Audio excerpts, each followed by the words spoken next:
strike by Mars in the pitch. Swung on and hit the right field. That's way back there. Home run! Tigers win! Tigers win! And the Tigers are the national champs! I don't believe it! A terrific crowd is gathered here at the Baton Rouge Super Regional to see the third overall pick in the Major League Baseball draft, Oklahoma's Jonathan Gray. They'll take on the #1 ranked LSU Tigers, looking for their first visit to Omaha since 2009. Coming up, the Oklahoma Sooners and the LSU Tigers, next on ESPN. Welcome to the NCAA Baseball Super Regionals, presented by Capital One. We're at Alex Box Stadium in Baton Rouge, Louisiana for the Super Regionals, a best-of-3 matchup between the Sooners of Oklahoma and the LSU Tigers. In our half of the bracket, rain has already affected the schedule, washing out today's games at North Carolina and at North Carolina State. They're now set for tomorrow. Cal State, Fullerton, and UCLA are underway.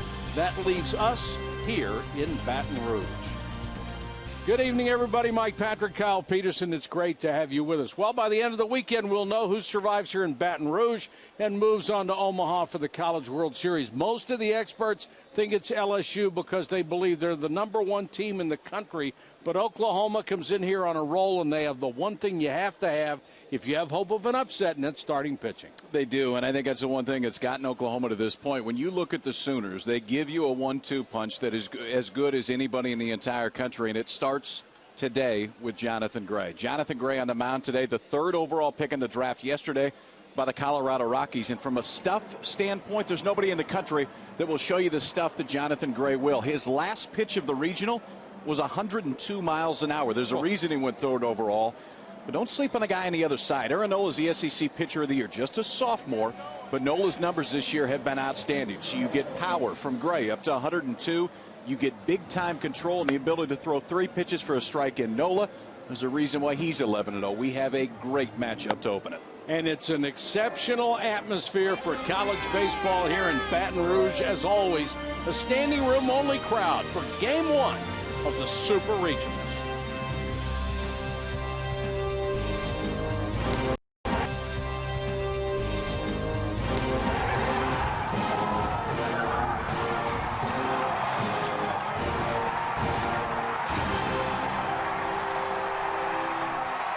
The NCAA Baseball Super Regionals is presented by the Venture Card from Capital One, the official credit card of the College World Series.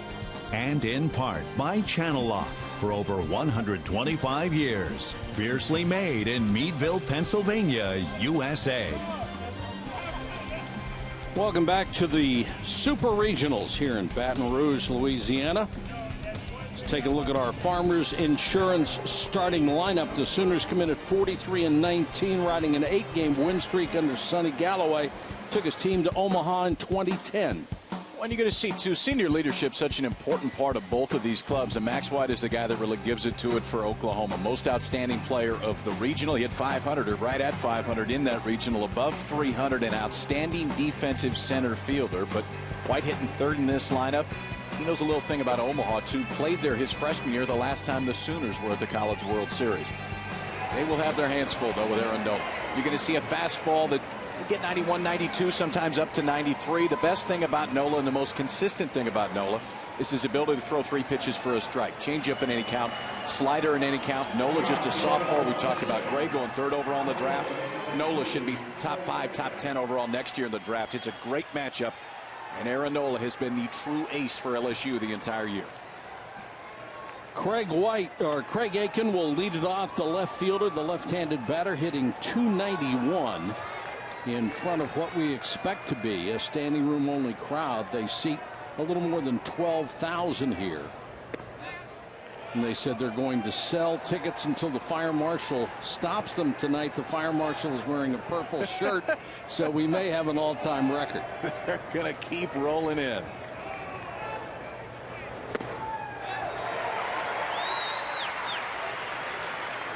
Called strike to Aiken. Talked about Nolan. There it is. He will pound the zone. Walks are way down. Just 17 walks on the year. Low 90s fastball off speed in any count. 3 fastballs, though, to start it right here. And he's out in front of Aiken 1-2. Aiken, a prototype leadoff hitter. Not a lot of power. Will hit to all fields. He can really run. And if they get somebody on base, they like to do a lot of stuff with him. Everybody on this team knows how to bunt and sacrifice. On the corner, called strike 3. Great start for Nola. We talked how you see 2 off-speed pitches from Nola. This is the slider. And watch where it starts and where it's end up. Trying to go backdoor slider right here. Ross has to go out and get it just a little bit, but it catches enough of the outside part of the plate. Aiken, I think, gave up on it. Which might have been just off the plate, but it's the spot that Nola wanted to throw it. Start the breaking ball off the plate, try to bring it right back on. Jack Mayfield in the 2-hole has some surprising power for a guy in that spot. 7 home runs this year. That's number 2 on the club and 35 driven in. Only 2 players in this starting lineup have batting averages over 300. This one's popped up foul on the infield. Katz makes the catch, 2 gone.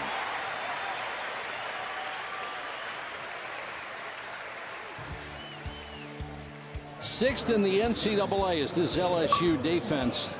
Top 20 in turning double plays, and the outfield with Rhymes, Stevenson, and Laird. They can go get them, and they have committed not a single error this year. I think that's been the separator this year for LSU. We talk about the pitching and we talk about the offense, but defensively this club has been at 980 or above the entire season. Stevenson and Laird can combine for a highlight reel in center and right field. And this is Max White hitting .313.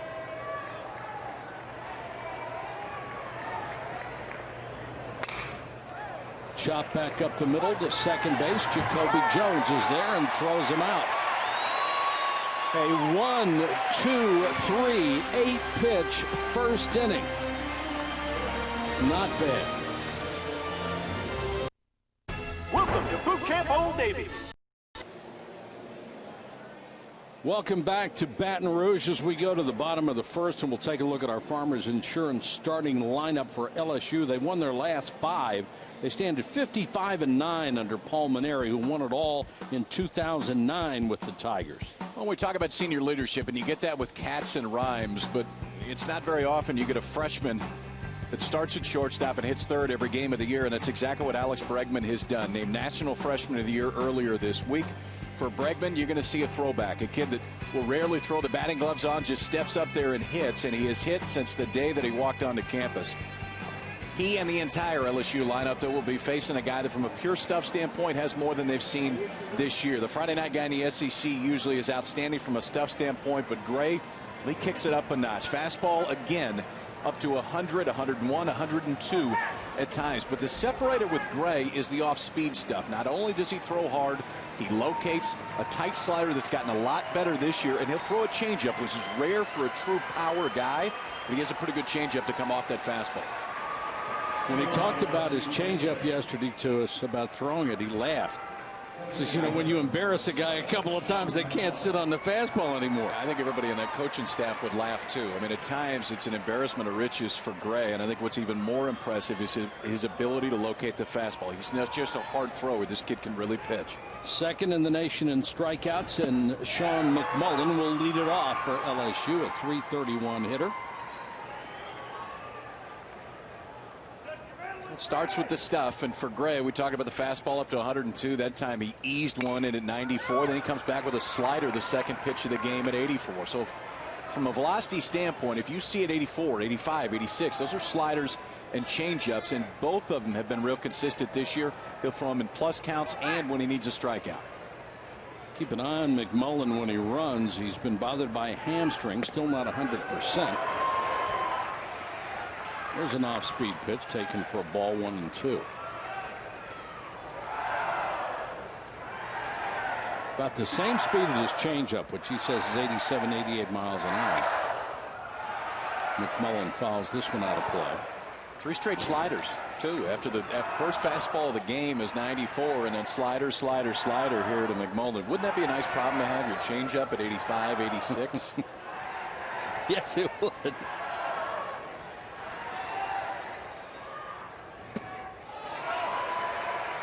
Tried to check his swing and did. 2-2.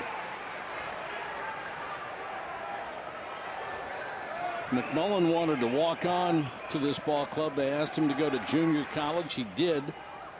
Delgado Junior College in New Orleans. Ended up being a junior college All-American. All he did was hit .450 and came trotting back to Baton Rouge. Said, "Coach, I'm ready." Yeah, they tend to invite you back when you go hit .460 somewhere else. Full count to McMullen. And the crowd's already in it. And he walked it.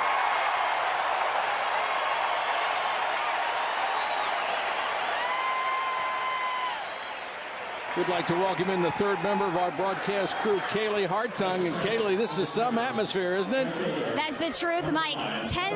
This stadium holds a little over 10,000 folks. All of those seats are sold last night at 6 p.m. 1,000 standing room only seats went on sale at 6 p.m. They were gone in 2 minutes. As you said, the fire marshal will tell the LSU folks when they'll have to shut the gates. But I'm with you. I think the fire marshal's an LSU fan.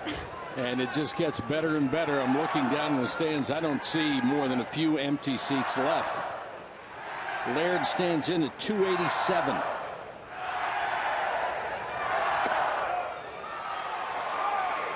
Fastball at 95 for a called strike.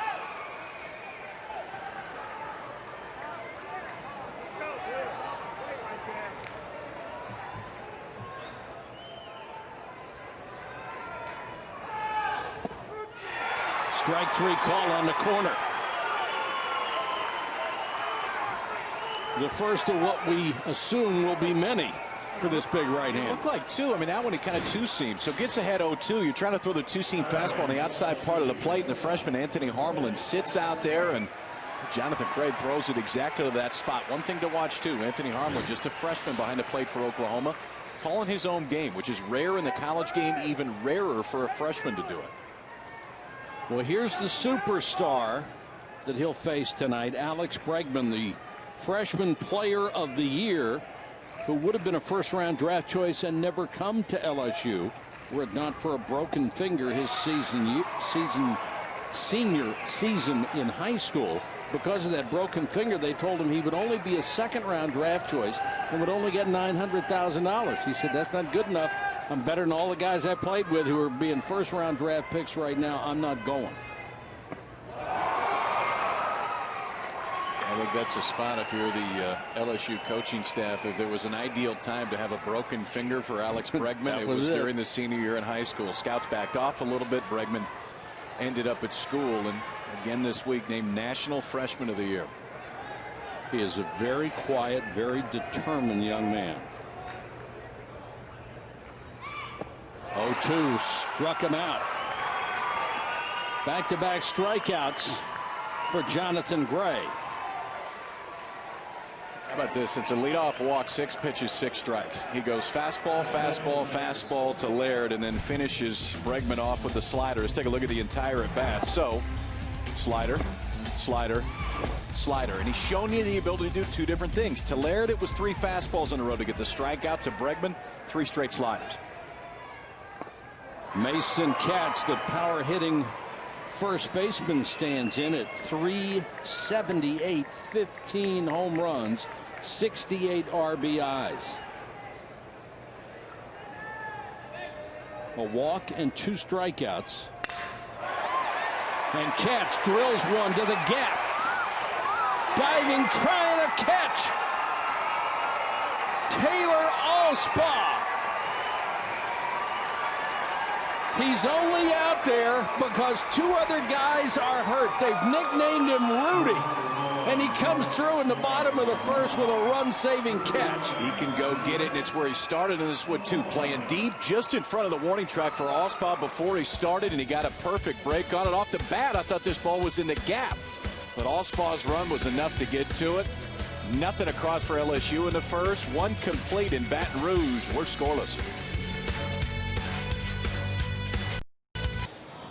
0-0 as we go to the top of the second here at LSU. Let's take a look at our side of the brackets. The winner of the Baton Rouge Super Regional will take on the winner of the Fullerton Super Regional. That'll either be Cal State Fullerton or UCLA next week in Oklahoma. North Carolina, South Carolina, NC State and Rice, both postponed by that tropical storm, and they hope to get started tomorrow. Oberste will lead it off for the Sooners of Oklahoma here in the second inning against Aaron Nola, who retired the Sooners 1-2-3 in the first. And Oberste has had just a sensational offensive year. Leads them in batting average at .396, homers with 11, and took one in the shoulder. And he'll get a hard-earned free pass to first base runner. You know, we've seen it so far from Nolan. It almost looks like his arm angle is lower than it is at times in the past. Oberste kind of hanging out over there. That one just got him on the way by. But the arm angle from Nolan, what that's going to do is it's going to create more run on the fastball. Not necessarily sink, but run. Watch where he lets it go. I mean, it's about as low three-quarters as you can get, and that ball really takes off if you don't finish it arm side. It'll keep boring into the right-handed hitter, and Oberste wasn't going anywhere. There's another area where Oberste leads the team. He's been hit by a pitch 16 times this year. Hector Lorenzana stands in. Junior from San Diego, California, hitting .279.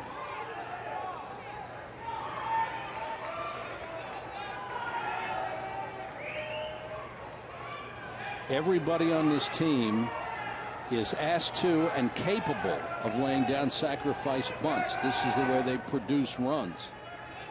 They'll steal bases, hit and run, sacrifice anything to get somebody across, and then rely on that great pitching. And it's one of the differences between these two teams. Almost twice as many sac bunts for Oklahoma than LSU. 75 for OU, 40 on the year for LSU. Lorenzana has sacrificed successfully 6 times this year as the 5-hole hitter. Even Oberste, who has all the mind-boggling offensive numbers, sort of nodded his head and said, everybody bunts. Yep. And he has too. Yes, he has.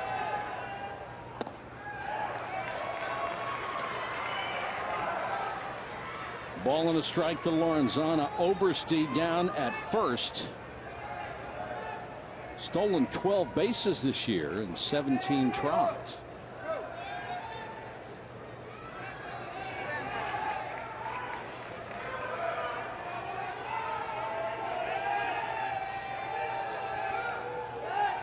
Another checking throw to first.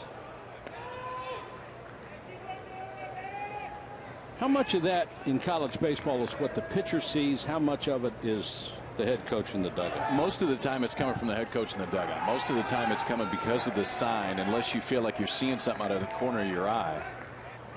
Generally, that's going to come from either the dugout or your catcher that potentially sees something. I always thought it was tough to see the guy. I mean, it's not like you just spin your entire body. You're trying to look out of the corner of your eye, and sometimes you see a little bit more movement than you would want to. But that one there and most will come from the dugout or your catcher that is noticing that guy getting a little bit too far off. Did you get tired of throwing over? I hated throwing over. Yeah. It was boring. Most pitchers do. No. 1 ball and 2 strikes to Lorenzana. That'll get out of play.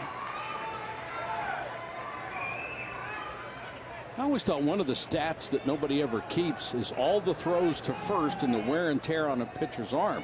You're not exactly lobbing it over there most of the time. No, especially the times you're actually trying to pick them off. Right. I mean, and you see it a lot more with younger guys. I think younger guys just spin and fire it over every time they can. As you get older, you save a few of those bullets and maybe just let it go the times you think you have a chance.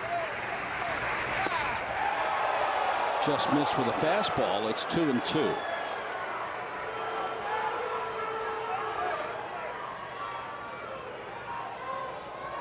I'm sure the pitchers union would agree. I think that should be added to the pitch counts.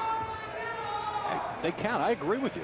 I mean, it's and some guys we saw in the Arizona State Cal State Fullerton game last weekend. I bet threw over 25, 30 times. There's a quick one too. Yep. And they got him.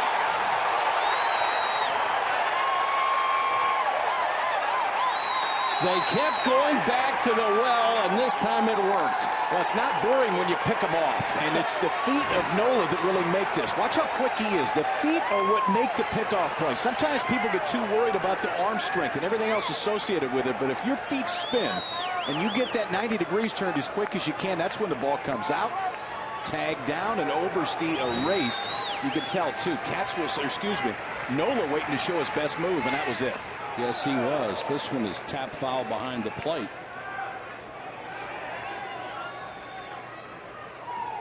Not only was his mechanics outstanding on the mound, but the throw was great. The throw was in the right place. Throw was great, and you have to be short. Quick with your feet and short with your arms. Straight to the ear and let it go. Another 2-2 popped up and taken by Katz for the second out. Lorenzana is gone for the second out of the inning, so the bases are empty and 2 out. I saw Katz too, and this is something that LSU hasn't had a lot the last few weeks is their typical infield. Jacoby Jones was hurt for a while. Katz moved over to second. Changed some things on the infield, but now Ibarra, Bregman, Jones, and Katz gives LSU the infield that is one of the main reasons that fielding percentage is so low. And how often do you see a first baseman who has the tools to move and play second? And was drafted as a second baseman. Yeah. Today, Katz went in the draft, and specifically next to his name, it said second base. As he moves on, that's where the expectation is going to be. He looked a little hesitant there this year, but when you get him playing there every day, he's got a chance. Called strike to Hermelin. The freshman catcher out of McKinney, Texas, stands in hitting .285. No home runs, 26 driven in. Made the all Big 12 freshman team this year. And called by his coach, Sonny Galloway, the smartest catcher I ever had. And he's only a freshman. Reaches for that one and fouls it into the seats. I mean, if they're going to turn over the pitch calling duties to you in the middle of your freshman year, you've proven yourself. Yeah, they don't need to pay you any other compliments. That's about the biggest that they possibly can. And when Sonny was talking about Hermelin, the praise just continued to flow. Kid that has 2 more years after this at Oklahoma. On the ground to the first baseman, Mason Katz. He'll take it himself. So Katz records all 3 outs in the inning. A pickoff, a pop-up, and a ground out.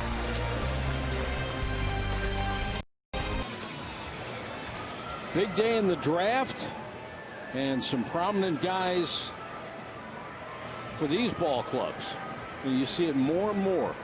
Better college players, higher drafts, they get to the big leagues faster. Absolutely, a lot quicker. I mean, we've already had 5 guys from last year's draft play in the major leagues, and a few of them were in Omaha last year. You see 3 from each side that have already gone in the draft. We saw Oberste hit just a minute ago, and I think key too, we will see Dylan Overton, we will see Ryan Eads tomorrow. And for both of them, they went in very good draft spots compared to where they were supposed to go, and I think it helps clear your mind before heading into tomorrow. Rafe Rhymes will lead off the second inning for LSU, and Rhymes is probably the only player in the country whose batting average could drop 100 points and he'd still be a star, and he rips this one into center field. Last year he put up ridiculous numbers. Decided he was going to come back for his senior year because this club had not been to Omaha. This would be the 4th year. One team guy after another on this ball club. There is, and the one thing that Rhymes does consistently is that he finds the barrel. I mean, he's a guy that can spin it off it. It's inside, fastball out away. He goes with it and shoots it to right field. He's just a hitter and a great hitter. 2/3 of the way through the season last year, he was chasing 500. Forget 400, 500.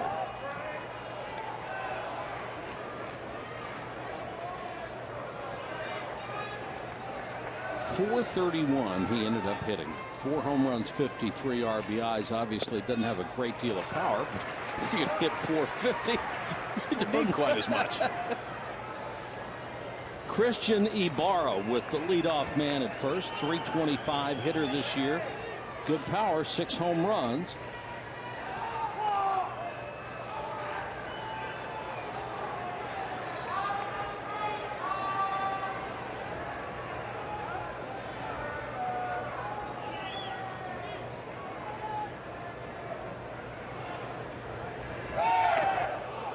runner was going. That pitch is fouled off. I think you see here one of the differences, and I think we'll see it over the course of the game. You get Ibarra on, Rhymes on first base, nobody out, no bunt, and not even looking to bunt. That time their action. So Rhymes was off and running with cover. It was a hit and run in that spot, and Ibarra just fouled it off. Rhymes only has 3 stolen bases this year.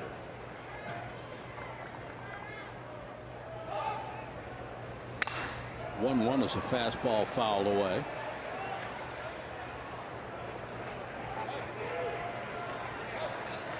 You know they would love to get the pitch count up on Jonathan Gray. But as you said earlier, he finished the regional. Last pitch he threw was 102, so maybe the pitch count doesn't matter a whole lot. He gets stronger as the game goes on. Nasty breaking pitch for the strikeout. The other thing so far, he gets stronger as guys get on base. Leadoff walk to start this game to McMullen, followed with strikeout. Now a leadoff single in the second to Rafe Rhymes, and comes back and gets Ibarra on a nasty slider. Top to bottom break right there for Jonathan Gray. And he throws it hard, 83, 84, 85 miles an hour, but it doesn't have a bubble. It doesn't go up before it goes down. It's really hard to read that spin. Ty Ross stands in as there's another checking throw over. He's out of Naples, Florida, a junior. Ross hitting only .211. Rhymes at first now with 1 gone. First hit of the night for LSU. Off college baseball's number 3 pick this year in the Major League Draft.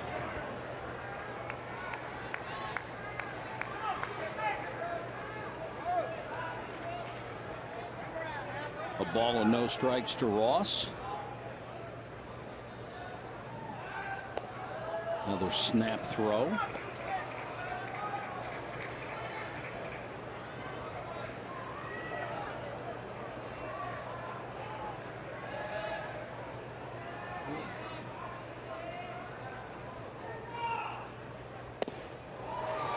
Called strike.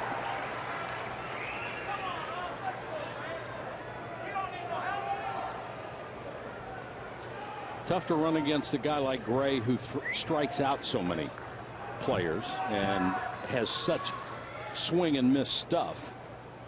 I think the other thing too is it gets there so quick. I mean, his movements towards home plate aren't that quick, but yet he's throwing mid-90s, and so it's going to get there in a hurry. Let's see now though, action count right here, and it wouldn't surprise me in this spot if Rhymes is off and running some kind of a hit and run. 2 balls and a strike. Fouled off the inside pitch, 2-2.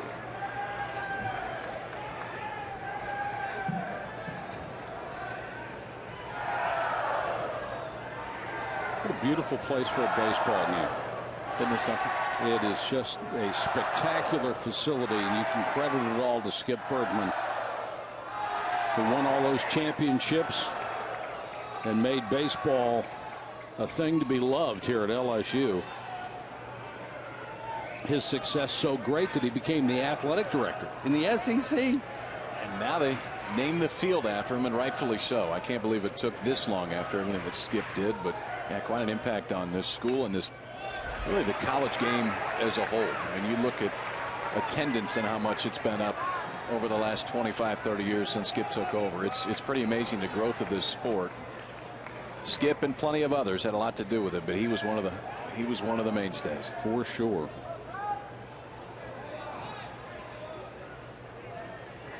Count rides at 2-2 to Ross. Breaking pitch looped to right center field and will be caught by Alspaugh. And let's check in with Kaylee. Mike, everyone knew that yesterday would be a big day for Jonathan Gray's future, but he is staying focused on the present. Yesterday, just after the team wrapped up practice here at Alex Box, they headed across the street to a popular Baton Rouge restaurant, Walk-Ons. They were all there together when the call came. I'm told that a deep breath was taken when that first pick was made by the Astros, and it wasn't Jonathan Gray, but he kept his head high and only had to wait a few more minutes before the Rockies made their pick. Mike? Or Kaylee, he made the kind of news you don't want to make earlier in the week when it was revealed that he had failed a drug test for Major League Baseball for Adderall, but we've got good news on that front. And have learned from a source that a second test was administered by Oklahoma, and he is eligible and passed that test. So it clearly didn't affect his draft status, nor should it have, because of what we've seen so far tonight, and quite honestly what he's done. And I think the amazing thing about grade 2 is the jump that he made from last year to this year. Last year was a kid that threw 100 miles an hour. This year he's a kid that pitches at 100 miles an hour, and that's the reason he went 3rd overall. 1-1 to Jones. Check to swing. 2 balls and a strike. And Sonny Galloway was behind him the entire time. He said, this is a kid that I would not only like my own son to grow up and pitch like, but to be like. And we've seen it. I mean, we had a chance to talk to a lot of these kids yesterday. Very respectful and you know, on the corner, 2-2. you think about all the things going through his mind yesterday. Day before, what's the biggest game that he's ever pitched in his life, but also the day of what could be one of the biggest moments in his life, when that phone rings and the Rockies are on the other side of it and you find out you went 3rd overall. It's quite a 48-hour span. And you know, he could have easily blown us off for that meeting. Absolutely. Yesterday, and it would have been justified. But you know, he was a pro. He came in, sat down, talked to us. Got a lot of respect for him. 2-2 to Jones. Fastball inside. Runner goes, and the throw is there in time. What a peg by Hermelin. Right on the bag. Freshman can throw it too. We're talking about calling his own game. This time comes up throwing, throws out Rhymes to end the inning. First base hit for LSU, but nobody left.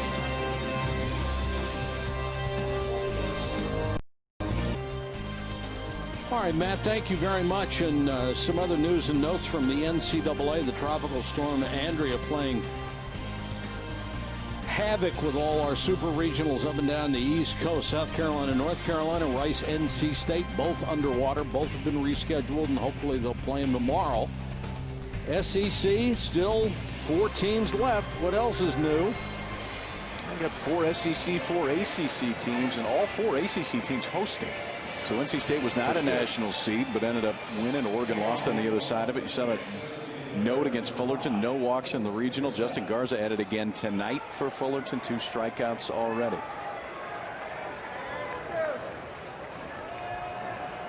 This has been a pitcher's ball game so far as we go to the 3rd. And this ball popped off the left side down the line. And it called off the last minute. Bregman and Rhymes will make the catch as 3 different defensive players converged. So we talk about the freshman shortstop and how good of a job that he's done this year. And remember, shortstop in this case, you're going after it until you hear that. The minute that you hear the outfielders say something, you see Bregman peel off. It's an easier play for Rhymes if he can get to it. Left fielder waits until the point he knows he can get to it. Called Bregman off, still enough time to make the play. It was Colt Bickerstaff going after the first pitch, and now Taylor Alspaugh, who already made a run-saving catch in right center, has been given the nickname Rudy. A couple of guys got hurt, so Alspaugh, they just said, hey, go get him. And he has.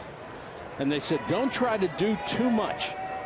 Don't try to be creme brulee. Right now, you're just Jello. So live with it. Be Jello. Well, Jello made a heck of a play in right center field. It was outstanding. That's why he's there. That's why he's there. They put him in the right spot. He's 2 steps in front of the warning track in right field. A ball off the bat, a catch that looks like it's going to get in the gap and maybe give LSU the lead. Instead, Alspaugh lays out, makes the play, and now we see him at the dish. And, you know, a guy that somewhat similar to that is Andrew Stevenson, the center fielder for LSU, who's in there to defend. That's it.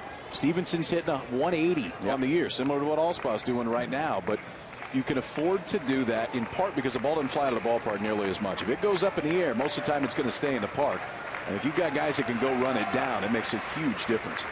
1-2 to Alspaugh. Pops this one foul. And since I don't like creme brulee that much, let's say it was Bananas Foster, because I thought that was a great game. I like Jello better than both of them, so that works. With all apologies to Jello, it doesn't have that panache, does it?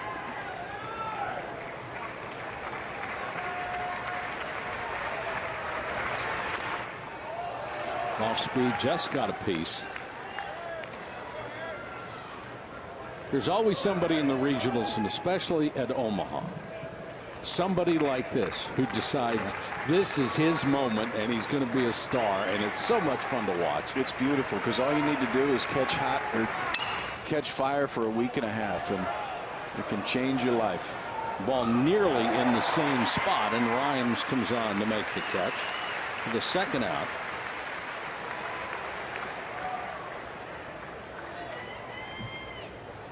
Well, so far, not much to choose from between the superstar pitchers. It's about what we thought we'd see. And so often, you know, we talk about pitchers dueling before you know it. It's 5-4 in the second. Not tonight. I mean, these guys are exactly what we thought they would be.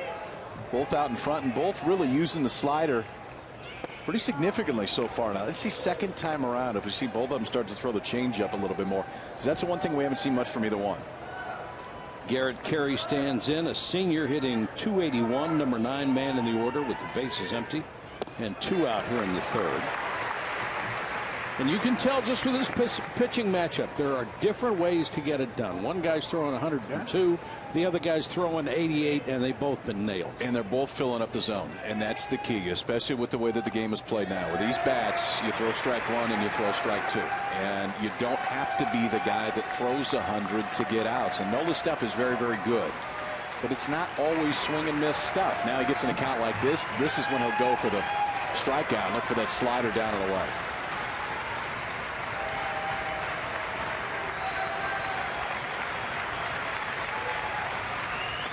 You called it exactly right. Did he hold up? He did. 2 balls and 2 strikes.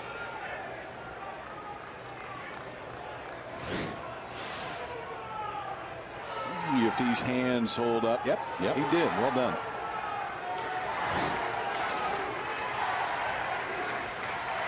Much easier call for the base umpire than it is the home plate umpire.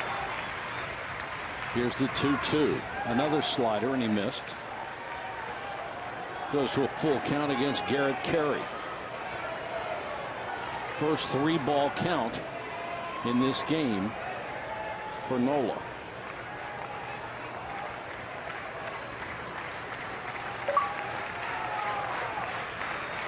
The rhythmic clapping of the LSU crowd in the background got in on him, and he fouled it off his foot. You don't think that hurts? If you got a baseball at home, just stand there and drop it on your foot. See how that feels. Take a hammer.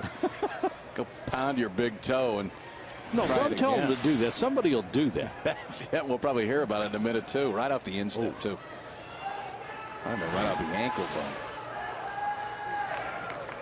Next thing that usually happens is a chopper where you have to run just as hard as you can to get to first. Or they're going to slow it in the same. They're going to throw it in the exact same spot. Yeah. When you're out there on the mound, you see a guy do that, put that 2-seamer right back in on their hands. Called strike 3. Nola has faced the minimum through 3 at LSU. We're scoreless.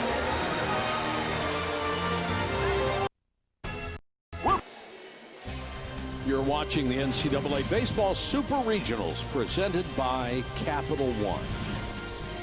Mike the Tiger. That's where he lives. Not bad.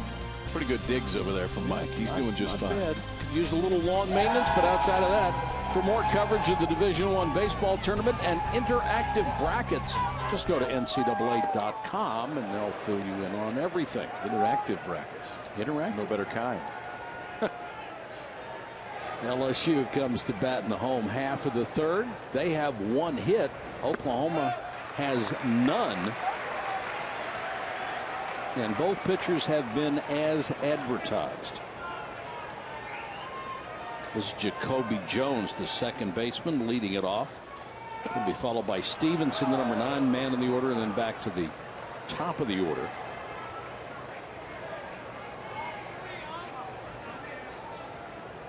Jones really came on with a rush in the second half of the season. Chops this one down to third. Carey across the diamond. 1 gone. He'd only been hitting 188 in the end of March.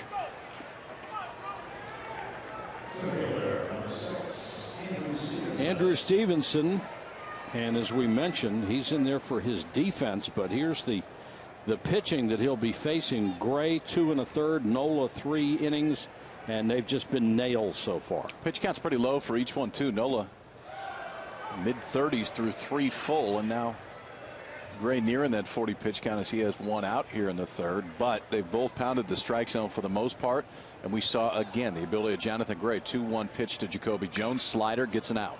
At least we had a hitter pull a ball. First one of the game. First one. First 16 hitters of the game. Nobody pulled it. Tough to catch up with a 102-mile-an-hour fastball. You're not going to pull too many of those. And then, as Gray told us yesterday, people start cheating a little bit, trying to get that early start, and he throws that 86-mile-an-hour changeup and makes him look silly. What has impressed me too so far, that was the first one that it looked like he really let go. That one was 98, but I mean, he's pitching 95, 96.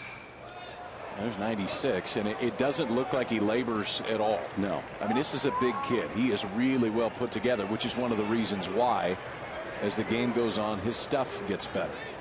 Well, as you might imagine, with his ability, he strikes out almost 10.5 batters per 9 innings pitched.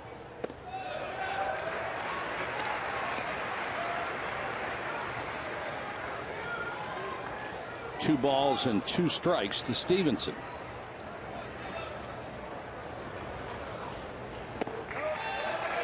Runs the count full. And the crowd getting behind the number 9 hitter with 1 out and nobody on here in the LSU 3rd. Put it in there for called strike 3.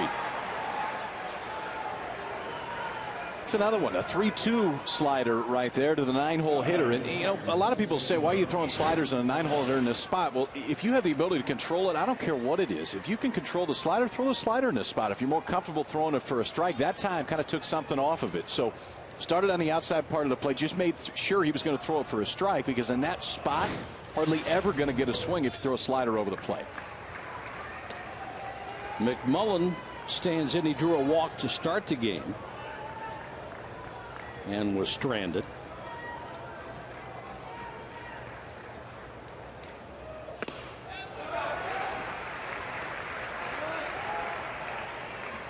Thing whistled in there at 96.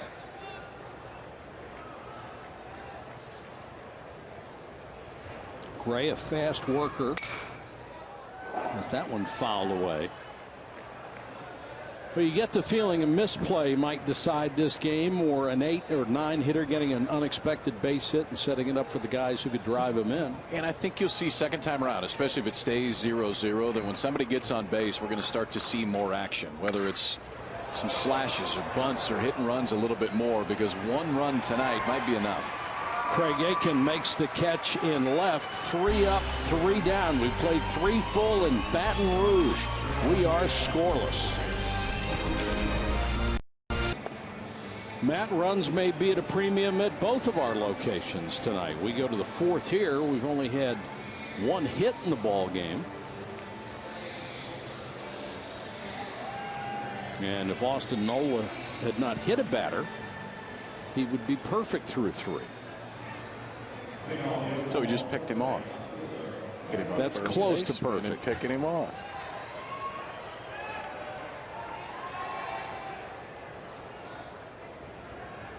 Aiken was caught looking in the 1st to lead off the ball game. Takes a called strike there.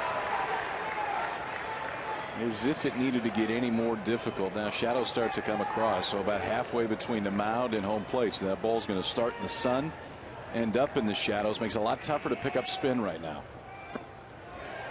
Fastball is low. 1-1.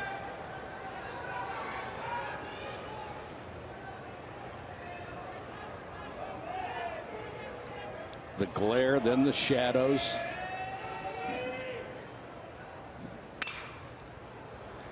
Ball hit down the line in left and taken by Rafe Rhymes, who's been busy.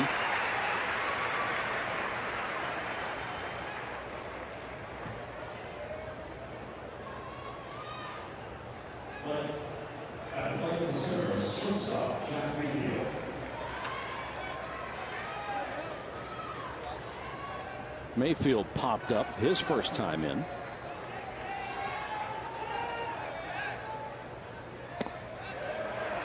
Boy, Nola just pounding the strike zone. And there was that changeup, and I think that's the one thing to watch here second time around. We didn't see too many from either one. When they went off speed first time around the lineup, it was primarily slider. That time, first pitch changeup from Nola. Then he follows it up with a slider. The difference to the right-handed hitter, slider's going to go down and more away. Changeup could go down and in. So velocity the same, but ball's moving in opposite directions.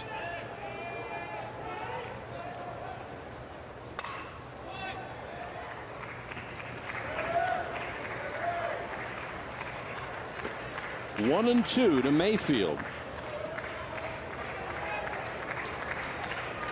Both teams just looking for base runners. Anyway, anyhow, get somebody on and then try to make something happen.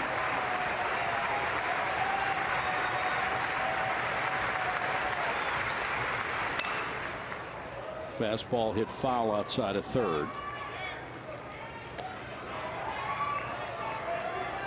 You really can't expect LSU to beat itself with 3 shortstops on the infield and 3 guys in the outfield who haven't made an error all year and a very solid catcher.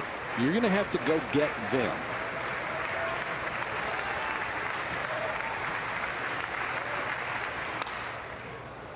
Slider hit foul outside of third. The LSU legend, the former head coach and athletic director Skip Bertman, who won all those championships. They just went out to Omaha and beat people to a pulp. 5 national titles for Skip, and the 6th for LSU was just a few years ago. Paul Manera's first. And there's that board. They're running out of room. They're going to have to start a second line. Yeah, that's not a bad problem to have. No. 2-2 to Mayfield. Spoils another one. And a good at bat right here by Mayfield. That's the one thing is Nola's pitch count has been so low that if Mayfield can continue to stand up there, now he's 8-9 pitches into the at bat. 8th pitch of this at bat is on its way to Mayfield. 2-2. We'll go to at least 9.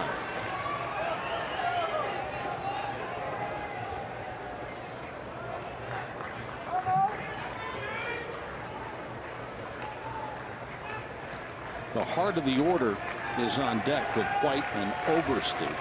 Those are the guys they would love to have up with somebody on base. Fastball in the corner at the knees. 2 gone. 3rd strikeout for Nola. And he is really located well. In, out, and for the most part down in the zone. When Nola has gone up in the zone, he's gone up on purpose. This time stays right at the bottom. Watch sun, shadow. That time Mayfield just couldn't pick it up.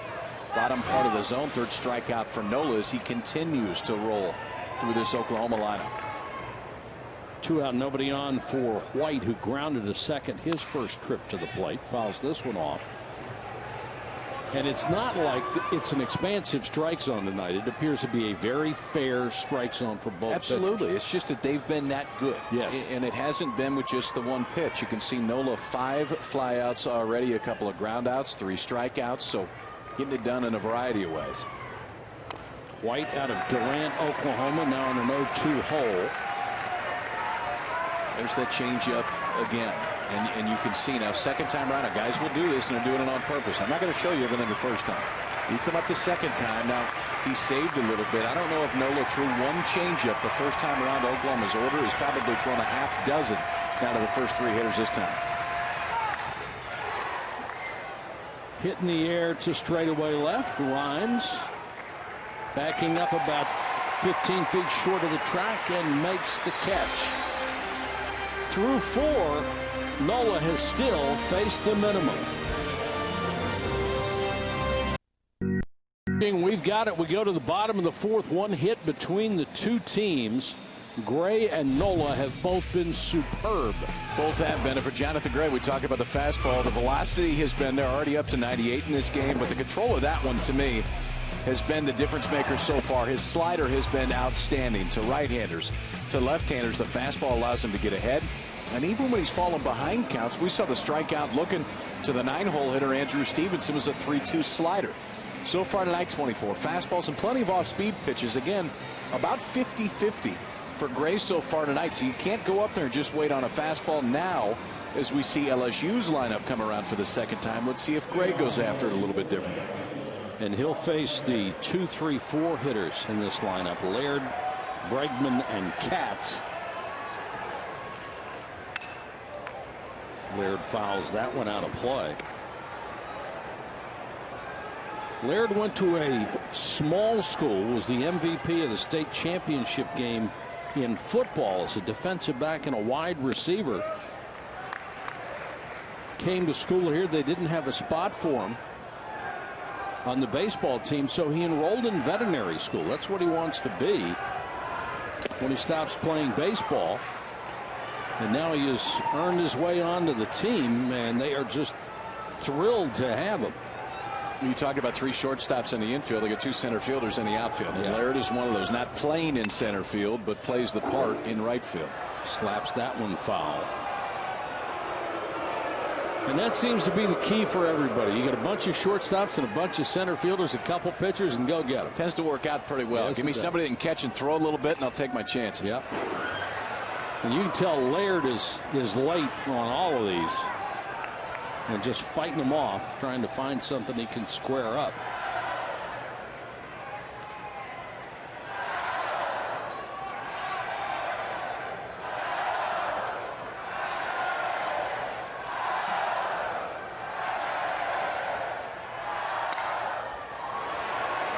On the ground to the second baseman, pitcher covering, and he didn't get there in time. Great hustle by Laird to beat it out as the first baseman ranged far to his right. It was the second baseman's play, which meant Gray had to cover. Yeah, watch it in real time too. So watch Gray, and sometimes it's that first step, and the first step wasn't bad. The problem is the first step of Laird is really good. From the left-handed side, he's going to get out of the box a little bit earlier. Laird stretches, just beats the right foot of Jonathan Gray, and they're going to call it an infield single, which they should in that spot. But now Laird on with good speed. Look for action at some point during this at-bat. And the guy they want up, Bregman. It's the third time LSU has had the lead man on. Not been able to do anything with it. Bregman was a strikeout victim back in the first. The National Freshman of the Year.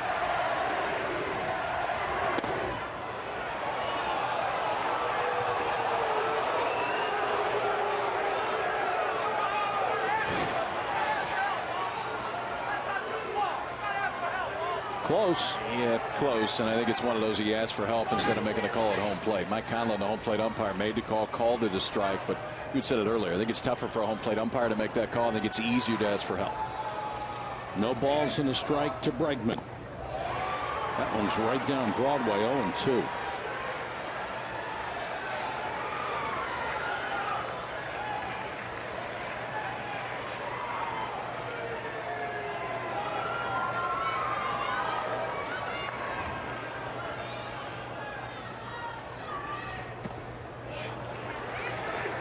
That was a fastball at 93, missed low and inside. Trying to take a little something off it. I'll two-seam it so you might run it in under his hands at 93.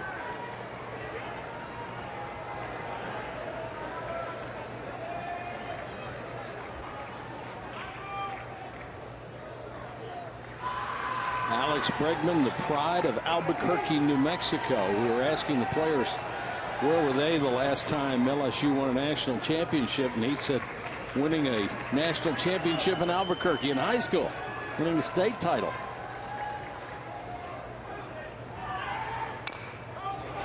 Fouls that one off. Bregman going batting gloves tonight. He switched it up a little bit. He was no batting gloves for most of this year. Some pretty special hands. I mean, this kid, we're talking about him at shortstop. I think long term he probably doesn't stay at short, but what he is going to do long term is hit. And every time he steps up there, it's a confident swing. Power's been pretty good his freshman year. See what he does second time around. That's an off-speed pitch hit to second. They'll go to second for one. Back to first, double play. Lorenzana, a nice feed to Mayfield, who got it back over to Oberste for the twin killing. You know, both times up to Bregman, they've been really slider well, consistently sliders. This time another slider on the outside part of the plate, and it's tailor-made for Lorenzana. Flips to Mayfield, on to Oberste, and that's a spot, too, to where we could see. And I think the one thing, too, is the slider gets better because the fastball's so good. The fastball gets better because the slider is so good. You just can't go up there and sit on one thing with Gray. LSU has had 3 runners on, but 0 for 6 with runners aboard in this game.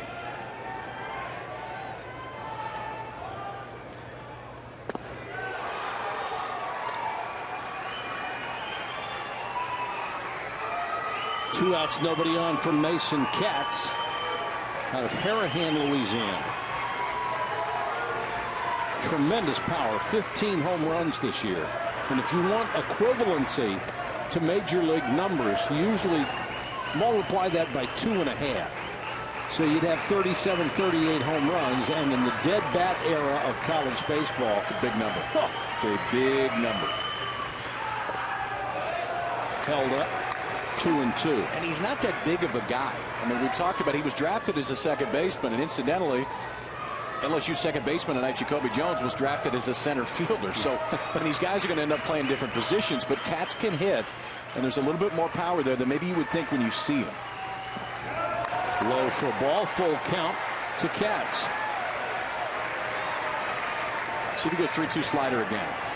So we saw earlier in the game 3-2 slider to Stevenson, a couple fastballs here to Katz, now with a 3-2 count. Nobody on first base, but he goes right back to the slider. Fouled off. Katz was not drafted as a junior because he told the scouts that he wasn't going to sign. He was going to come back for his senior year because he wanted to go to Omaha and a chance to win a national championship. And that was the theme that echoed when we talked to these guys. Everybody said, you know, we're team oriented. We want to go back and win this thing for LSU. You got a senior hitting fourth, you got a senior hitting fifth, you got a freshman hitting third. So, I mean, those are things. I know that they're not recruits, but 2 giant recruits to get those seniors back, and obviously to get Bregman on campus. Popped into center, or into right, excuse me, and Alspa is there. Still only 1 over the minimum faced, courtesy of that double play. Paul Maneri will join us from the dugout when we come back. Scoreless after 4 here at LSU. Now let's go down to the field. Kaylee Hartung and head coach Paul Maneri. Thanks, Mike. Coach, what do you make of the efficiency of your SEC Pitcher of the Year? He's pitching like Aaron Nola pitches. He just is an amazing guy. You know, he nibbles, but when he needs a strike, he can throw it every time. So he's really looked good so far, and hopefully he can keep it up. We're going to need to, I think. Speaking of efficiency, you knew what you would be up against in Jonathan Gray. What is your approach to him moving forward? I'll tell you, Kaylee, he's just throwing so many sliders. I'm just amazed that a kid that throws as hard as he does throws so many breaking balls. So we're obviously going to have to adjust to that. I thought he would maybe throw some early and then get away from it, but he seems to be staying with it. Thank you, Coach. Mike. Thank you, Kaylee. And Paul Maneri in January will be inducted into the Baseball Coaches Association Hall of Fame, and he has coached at some places where you know he's had quality kids and he is a quality coach. Absolutely. Air Force, Notre Dame, and here. Took Notre Dame to the College World Series and on to here. Look at this. This ball is ripped toward the gap in left center field. 2 hops up on the wall. Stevenson will get it back in, and a stand-up double for Oberste, the one guy in this lineup that you figured could really hurt you with the bat, and he drilled the first pitch from Nola. Not wasting any time. First hit of the game right there, too, for Oklahoma. So second time up for Oberste. Looking for that first pitch fastball. That one was squared up into the gap. Oberste on second, and Oklahoma with a chance here. And it was just almost fastball right down the middle. Not quite belt high, down on the lower part of the plate, but you're looking at the best hitter that's wearing an Oklahoma jersey. First pitch fastball over the middle of the plate. He's going to cover a lot of those. Now is when the wheels start turning, as the first runner for Oklahoma to reach second base is out there with Oberste, and now Lorenzana maybe with a chance to bunt him over or hit it to the right side and get him over. Called strike. Everybody in this lineup who joined us late able to sacrifice. That's a key to playing in this offense. And that's not an exaggeration. Literally everyone in this lineup does have sacrifices, and not just one. Multiple sacrifices. That's the way that Sonny Galloway likes to play the game. 75 on the year for Oklahoma, and I would expect that Lorenzana is squaring again right here. Ibarra, the third baseman, in on the grass. Mason Katz, the first baseman, creeping in. And he got it down right in front of the plate. Nobody covering third, so they can't go there. Ibarra was charging, so all he had to do was get it down, and the runner was going to make third base. You know, and it's spot right here, too, where for Ibarra, he has to read that earlier. At third base, you can't charge on a ball that isn't bunted hard. The play at third is if it's bunted hard and you got to make the play, you come get it, but otherwise get back there. And I think it's a spot that Ross probably could have thrown out Oberste. Instead, it was a great job by Lorenzana because this is not an easy pitch to hit. Watch where it ends up. I mean, if he doesn't bunt this, it hits him in the back leg. You kind of go into defense mode right there, but he deadened it, laid it down right in front of the plate, and pushed Oberste over to third base. So they're going to count on the freshman to get him in. Hermelin stands in, and the infield comes in on the grass. One run with these two guys could be plenty. Well, and that's why they're doing it. That's why you bring the infield in this spot, just because you realize the value of that one run. And if you're Nola right now, you're thinking strikeout. And if you're Hermelin, the freshman at the plate, you're thinking just hit it hard somewhere. On the ground, if you hit it hard, much better chance it goes through the infield with them drawn in. And obviously, in the air to the outfield, deep enough will score a run. Grounded out to first his first time up. It's at 358 with runners in scoring position this year. And with the infield drawn in, you can just about add 100 points to that average. See if they run a safety right here. A little safety squeeze to try to push that runner across.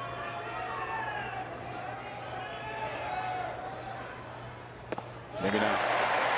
Ran a fastball in on his hands and has him in a 1-2 hole. Got to be prepared for anything the way Oklahoma plays small ball.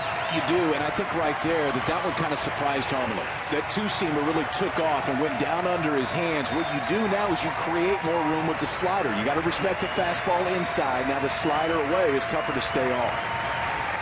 1-2. Nola trying to get out of his first jam. Did he check his swing? He did. Now 2-2 to the freshman catcher.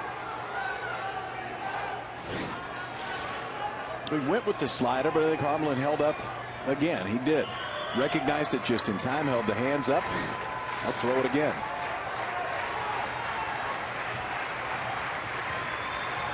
You got to believe in your catcher if you're going to bury one. Absolutely.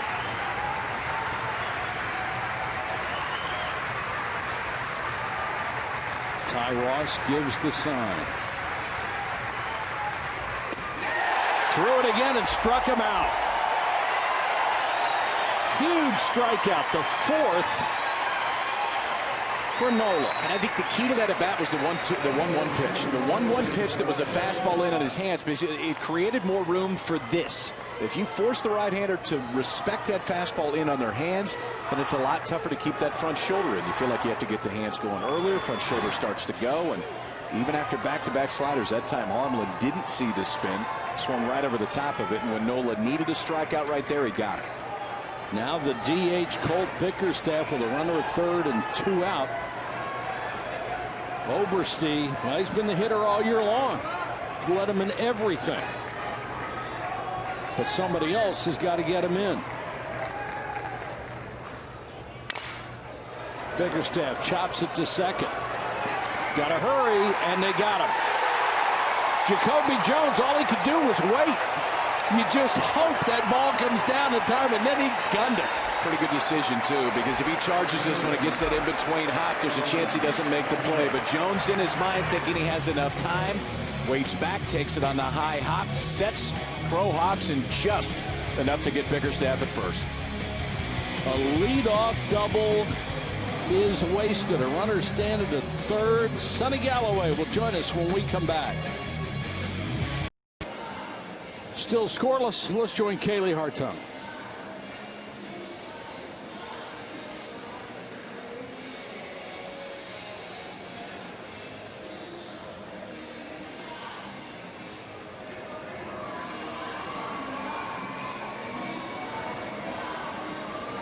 Obviously having a problem with the microphone on the field as Sonny Galloway was nice enough to join us. We'll try to get back to him and Kaylee when we can.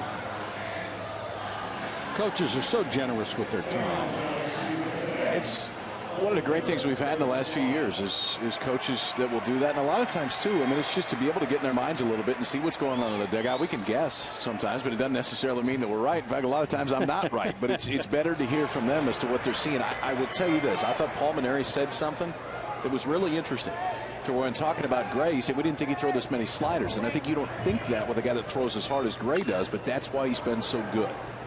So now that Gray has you looking for sliders, what do you do as a hitter and what does he do as a pitcher? Well, I think part of it is the offensive approach is try to stay on that slider, read slider, and take the ball the other way, but then we'll see if he has the ability to pound him inside with a fastball.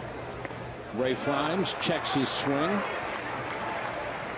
on a slider outside. 2 balls and a strike. Rhymes leading off here in the 5th.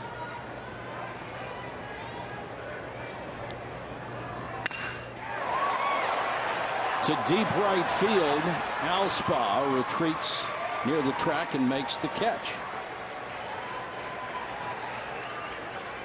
Let's take a look at our side of the brackets. The winner of the Baton Rouge Super Regional will go against the winner of the Fullerton Super Regional. What's going on right now? That will either be Cal State Fullerton or UCLA next week in Omaha, Nebraska, TD Ameritrade, beautiful downtown Omaha. And the rest of the regional here, North Carolina and North Carolina State hosting, and both rained out by a deluge. How about the Bruins up, too? 2-0 right now. UCLA on Cal State Fullerton. They get Justin Garza today. Adam Pletko going for UCLA. Christian Ibarra pops it up foul on the infield. And Oberste is over there to make the catch. Too quickly gone here in the LSU 5th.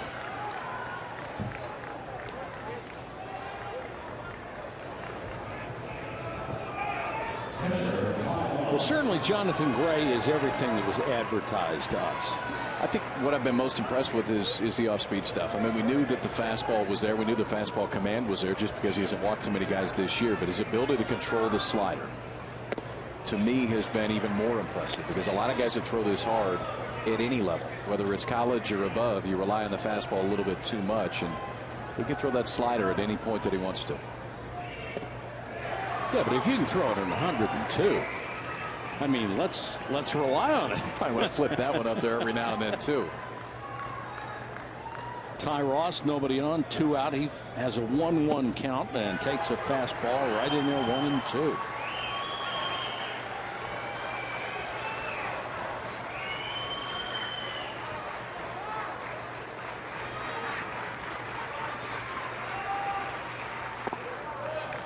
I'd step out every once in a while on Gray, too. He seems to like to get like a rocking chair motion. Get the ball, throw, get it back, throw. Hey, that's when you're going this good, you just want it back. Just give it to me, let me stand back up here. I think it's a good idea.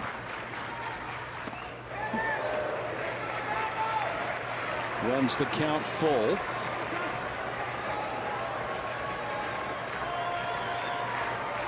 He walked the first batter in this game.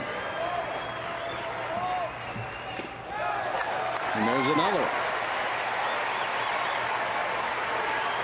Ty Ross aboard with 2 out for Jacoby Jones.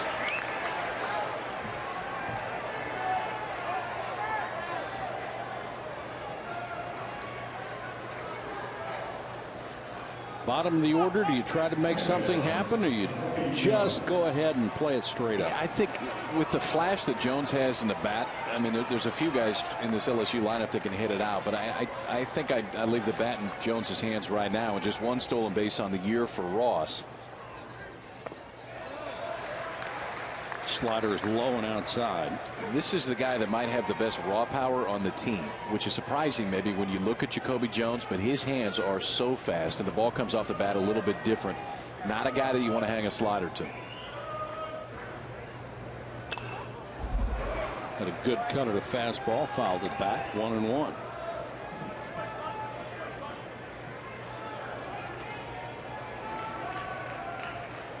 This LSU team, a 4 national seed, but most of the polls have them number 1. I think the only poll that doesn't has them number 2.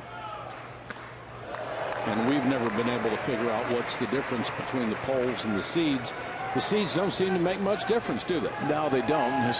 Historically, at least the last 9 years, just 2 national seeds have won the entire thing at the College World Series. But whether you're the 1 or the 8, the key is to be one of the 8, and you guarantee yourself hosting in this round, the Super Regional round. That one he did hang, and Jones took. Boy, he did. I mean, that one just spun about letter high and sat there. Well, that's the only one of those we've seen tonight. I was going to say, I think that's the first one that we've seen tonight that is just hung in the zone. Maybe the last one, too. Called strike 3. So he walks the batter, but it doesn't hurt him. We played through 5. Here in Baton Rouge, it is 0-0. Oklahoma and LSU. Been pitching and defense, and that's it here. And superb on both departments. 1 hit for Oklahoma, 2 for LSU. And we go to the 6th inning scoreless.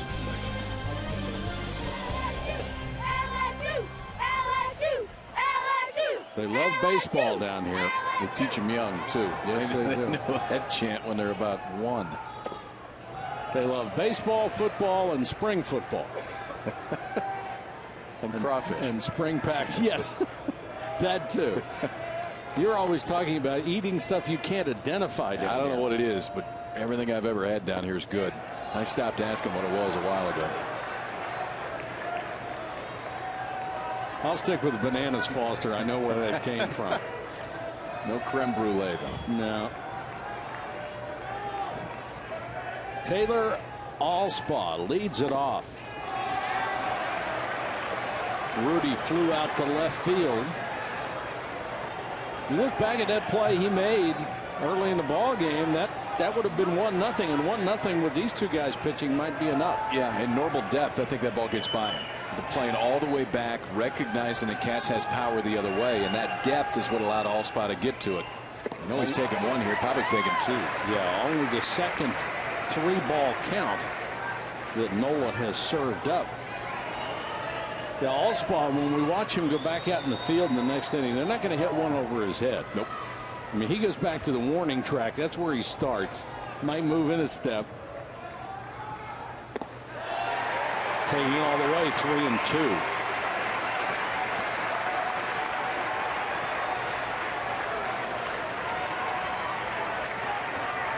A sophomore from a city with a great name, Broken Arrow, Oklahoma.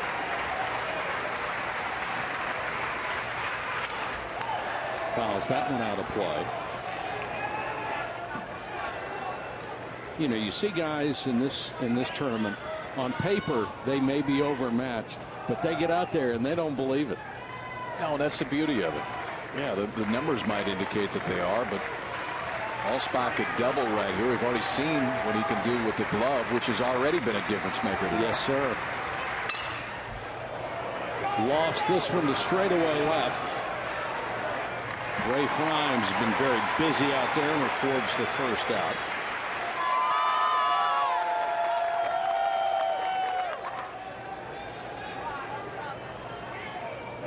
We'll get Garrett Carey to the plate, the number 9 hitter, and then we'll turn the order over. Oklahoma has had the best scoring opportunity, had a runner at third in the last inning, but stranded him after a leadoff double. Can't waste many opportunities in a game like this.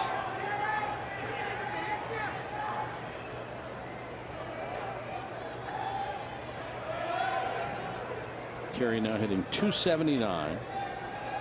He fanned his first time up in the third. Hits it hard to left center field, but it hangs up, and Andrew Stevenson tracks it down for the second out. For more coverage of the Division I baseball tournament and interactive brackets, go to ncaa.com. And I'll keep you up to date on everything that's going on, and especially with the schedule changes with the weather up and down the East Coast. It's the 9th fly ball out for Nola in this game. Back to the leadoff man. Craig Aiken, who is 0 for 2.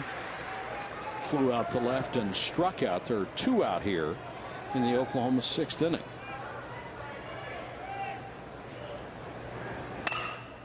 Line drive, speared by Bregman. Spins and throws him out. National Freshman of the Year. He can pick it and he can hit it. Bregman makes the defensive play of the night. We're still scoreless in Baton Rouge.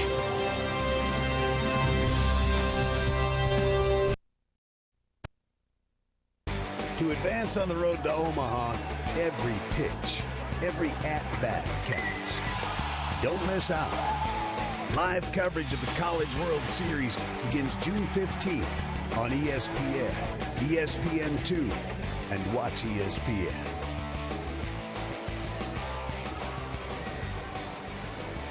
Well, apparently the fire marshal wouldn't sell these guys a seat, so they're outside but still enjoying it. LSU fans tailgate better than anybody, don't they? They were here yesterday. We came over for meetings yesterday. There was 3 RVs already getting ready.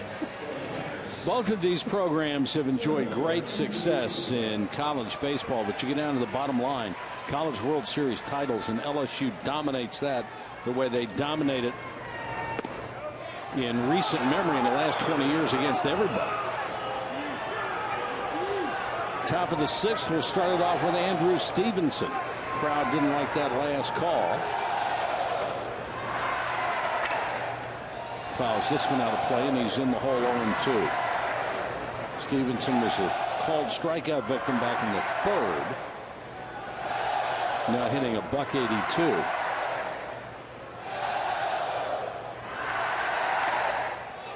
Foul tipped that one off Hermelin, the catcher. Pitch count up to 85 right now for the big right-hander. That's the one thing that LSU has done a pretty good job of. Just 2 hits at this point, and Gray hasn't walked anybody, but they have, excuse me, he's walked 1, but 2. Walked McMullen, walked Rice, so he has walked 2. But other than that, they've pushed that pitch count up as the game has gone on by that a lot. Fouling balls off that, if they're put in play, a lot of times are outs. But now this time, Stevenson just trying to stay alive, get something he can handle. Great pitch there and struck him out.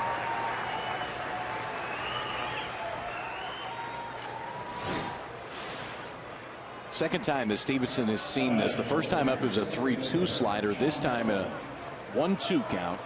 Gray goes right back to that slider, which really, in strikeout spots, he's almost exclusively gone to the slider.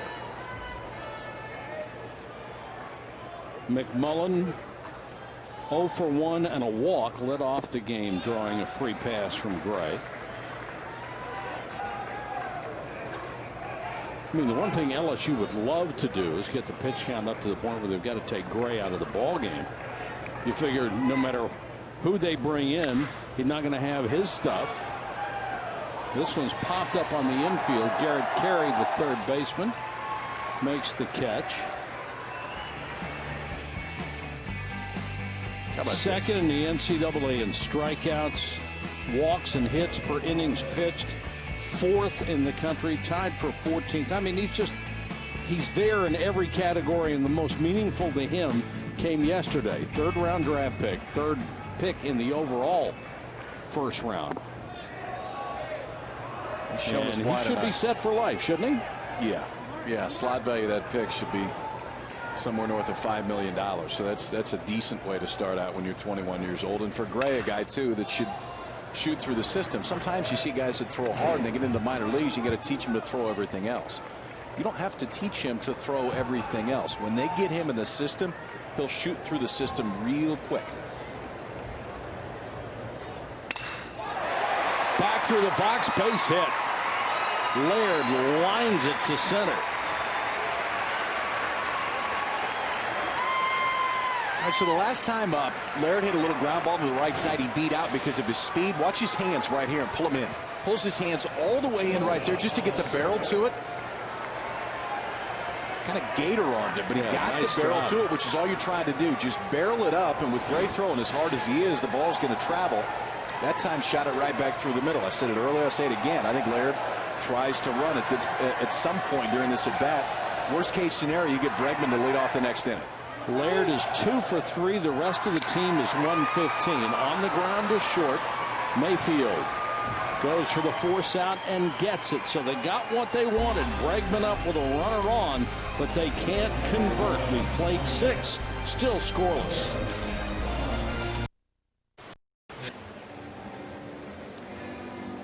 Back in Baton Rouge in a scoreless game, and we'll check in with Kaylee Hartog. Mike, the tragedy that struck Moore, Oklahoma on May 20th was just the first in a series of devastating tornadoes for the state of Oklahoma. And since then, the Sooner baseball team has not lost a game. Neither has the Sooner softball team, for that matter. And it was in Oklahoma City during the Women's College World Series that they adopted these baby blue shirts and the baby blue laces on their shoes to remind them of who they're playing for. The phrase was coined, "We're playing for more than ourselves." And if you ask anyone on this team, that has been the fuel that they have needed for the success in the postseason. It has kept them loose. And as Coach Galloway has said, it has been an invaluable learning lesson for these young men. Kaylee, it was very poignant yesterday where they're saying we quit worrying about ourselves because there were so many other things for the people of Oklahoma to worry about. And you know what I thought was it was the first thing they said. Yeah. When we asked them about the season and what has gone on, the first thing they said was talking about the storm and how much others have gone through and the way that they've taken strength from others in that area. Sonny Galloway had a few incredible stories about just helping out down there and the things that they've seen and the things that they've now had a chance to be a part of over the last week and a half. And the players were actually talking about feeling guilty that they had not been home more because of the baseball playoffs so they could do more. Yeah. Well, they're doing as much as they can. Absolutely. I promise you that. Mayfield ahead 2-0, takes a called strike. Mayfield popped out and struck out. That's been the story for just about everybody in this game. 0 for 2, wait for your third at bat and hope something gets better. Foul back.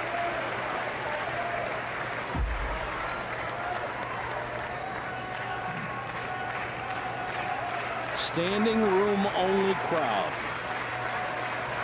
here at Alex Box Stadium in Baton Rouge. 2-2 to Mayfield. Deep down the left field line, Rhymes into foul territory and makes the catch. One of the few balls anybody was able to square up, and Mayfield pulled it. One gone. Just got out on the end of the bat enough because off the bat and the way that the trajectory was out to left field, you thought that one had a chance to go out, and I think the crowd did too. This place went silent when it went up in the air, but Rhymes had enough time to get to it in foul territory, but get there for the first out.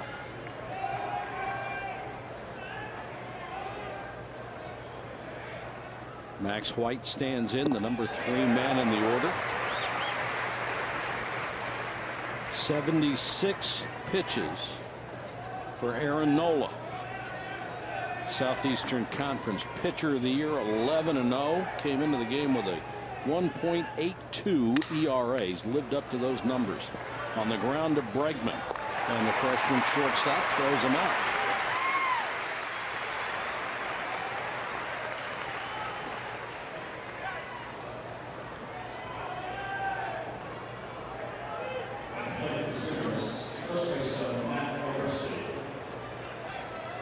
Oberste been on twice.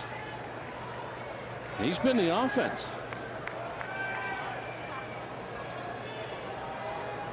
You only got to reach base.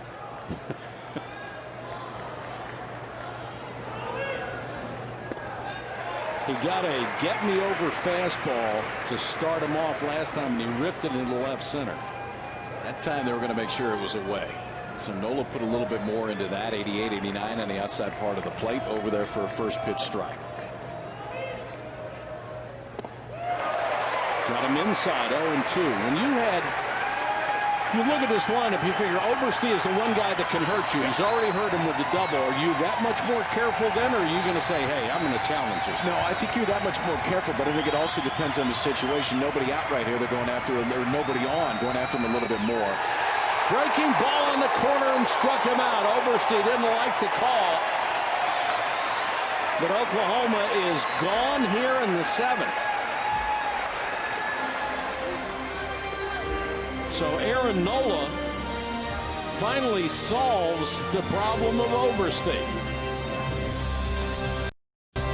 Presented by Capital One, and we are at the Baton Rouge Super Regional, where it is a standing room only crowd, and they have seen a beauty. Going to the bottom of the 7th, 0-0. Both starting pitchers have just been terrific. Talk about them off the get, and sometimes we can talk things up so much and it doesn't live up to it. These guys have lived up to absolutely everything. No runs so far, no walks for Nola, 2 walks but 6 strikeouts for Jonathan Gray. The one difference, pitch count getting up a little bit higher for Gray.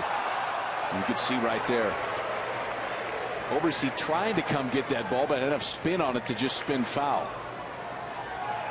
Mason Katz will go back to the box with a 1-1 count. Oberste was charging, couldn't get there. Katz, Rhymes, and Ibarra scheduled to hit for the LSU Tigers. 4 hits combined between these teams. Gray has walked a couple and struck out 6.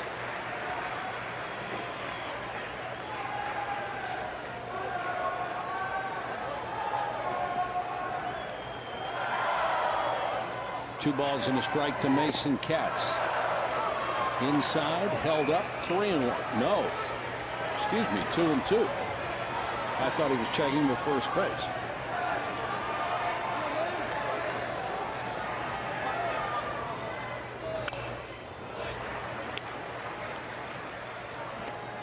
Now, that looked like a hanging slider.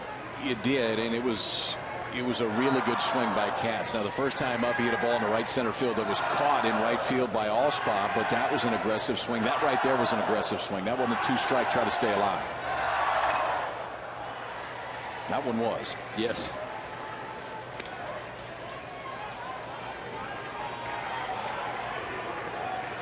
Katz was robbed back in the first of what could have been an RBI double or triple in the gap in right center, with Allspaw making the great catch.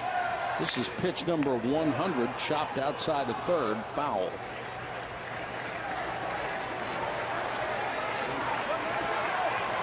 So you have to wonder if this is the last inning of work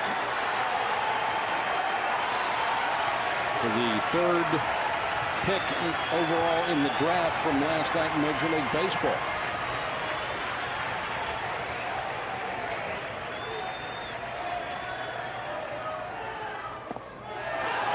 Called strike 3.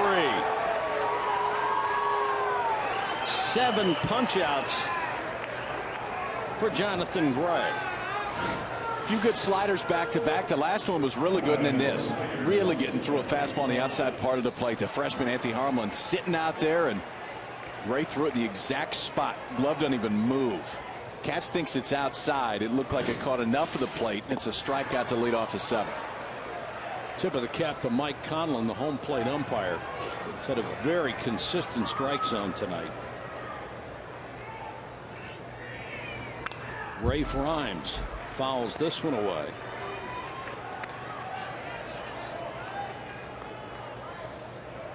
Rhymes last year hit .431, led the nation in hitting. First team All-American, SEC Player of the Year. He has not put up those kind of video game numbers this year, but has had a really good season.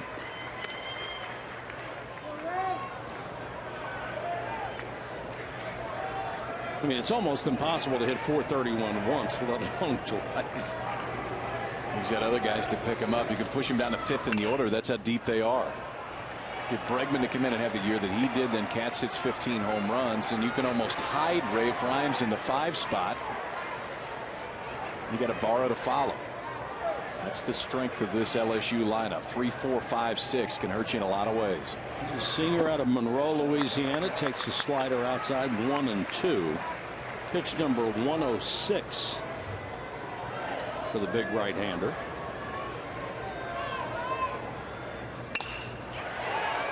Towards short. Mayfield circles and throws and got him. NBA Finals continue Sunday on ABC. Tony Parker and the Spurs against LeBron and the Heat. Game 2 of the Finals Sunday at 8 on ABC. Coverage begins at 7:30 with Kia NBA Countdown. I finally figured this out. I know exactly who's going to win every game because I've been wrong every game so far. So whoever I pick, the other one's going to win. So you got Sunday. I'm going to go with you now. I have the Heat Sunday. Okay. Probably got the right Spurs.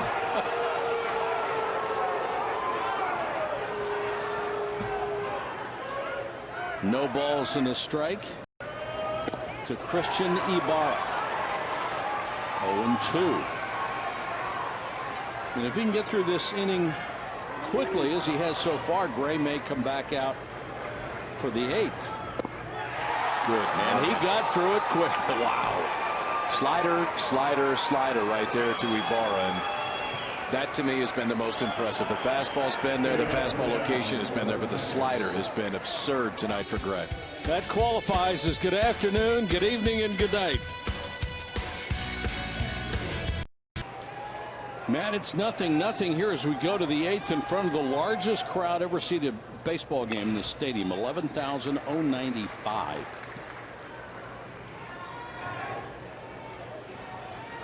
Lorenzana, Hermelin, and Bickerstaff scheduled to hit here in the 8th.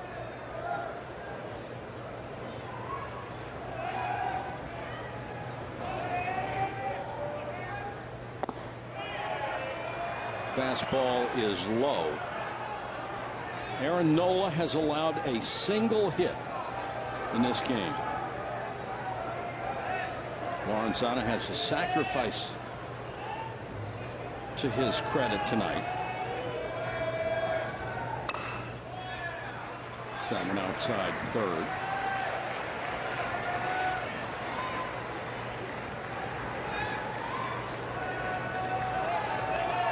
You like Nola as a potential draft choice, don't you? Absolutely. Absolutely, because I mean, he's shown you tonight that sometimes you don't necessarily need velocity. The kid has the ability to move it all around. He hasn't walked anybody again tonight, which happens a fair amount. Chop to third. Ibarra across the diamond for the first out. And I think the other thing. But you know scouts, they like radar gun stuff. You know, 98, 97. It's a security blanket. I mean, that's what the radar gun is when it goes to the professional side. And listen, as you go up, velocity is more important. I mean, as guys are better, you do need more velocity. But I think that what Nola has shown you, A, by the way that he's gone through the SEC, but B, the way that he's going after this lineup tonight, if you can control the fastball, throw the breaking ball, throw the changeup for a strike, there's enough on the fastball, and it moves. That's the key. If it's straight, that's one thing. That's not straight. No. That's starting over the middle half of the plate and ended up right in on somebody's hands. Hermelin 0 for 2. This is game 1 of the best of 3 for the right to advance to Omaha in the College World Series. Crowd thought that was a strike, but it was called high for ball 1-1.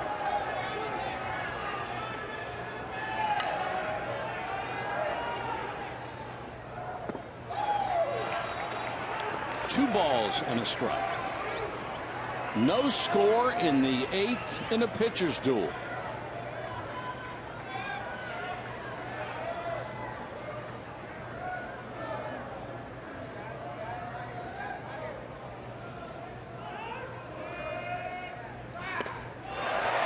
Couldn't catch up to a fastball at 90.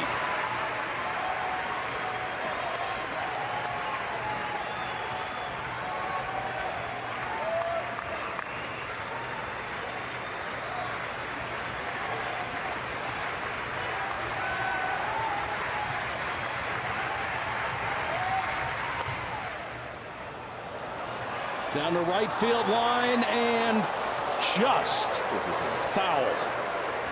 And I do mean just. Mason Katz chasing it down the line, but he was helpless. Just a little cue shot.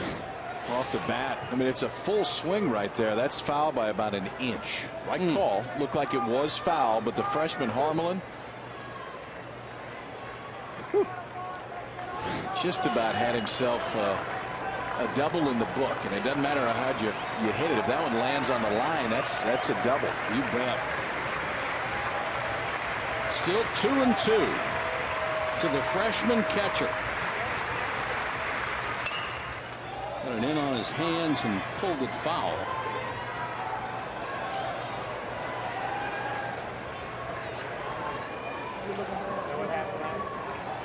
These fans are just holding their breath, waiting for something good to happen for their Tigers. And Oklahoma doing everything they can to prevent it.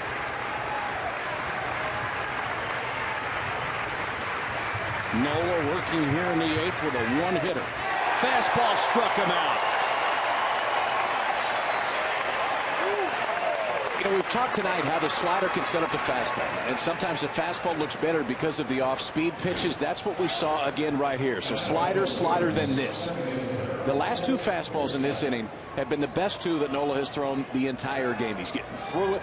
The extension is there. The fastball, he ran in on the hands of Lorenzana, and then that time starts on the outside part of the plate, brings it right back over on the outside black. 6th strikeout for Nola, back-to-back here in the 8th. 5 of them have been looking.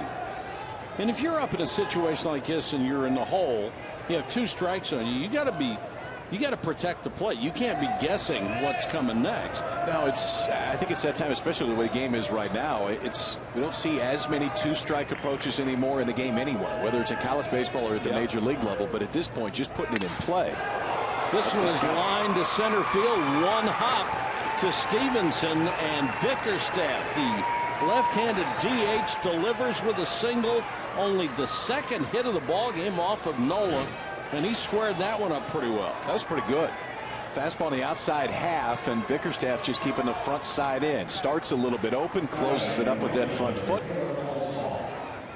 and keeps that front shoulder right on it. 2nd hit of the night for OU, but comes with 2 outs here in the 8th. The first base runner of the night not named Oberstein.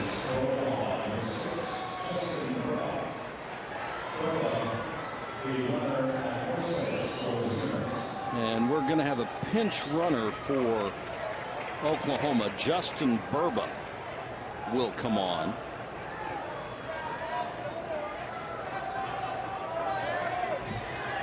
And it's up to Rudy.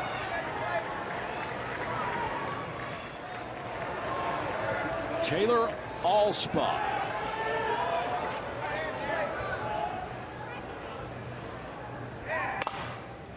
On the ground toward the 2nd baseman, Jacoby Jones eats it up and throws him out. A single, a runner stranded. Oklahoma scoreless to 8 will go to the bottom half.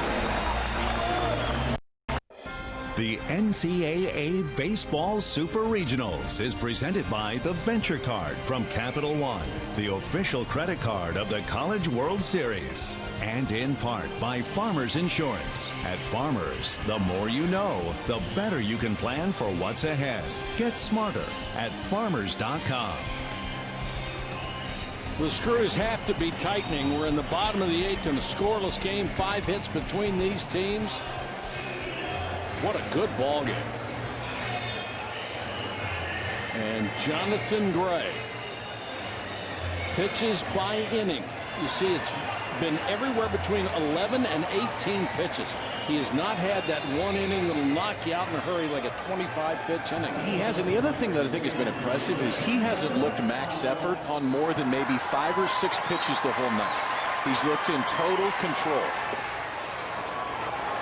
We had talked about the change in Gray from last year to this year as far as how much he's progressed on the mound. Part of it was what he did last summer. Didn't go play summer ball, stayed back in Norman, and really dedicated himself just to getting in better shape. He lost 20 to 25 pounds. Looks different this year from a stamina standpoint. He's able to get better as the game goes on, and it ended up making him a lot of money. He said they just about killed us, getting us in shape, but it paid off, and Ross is gone.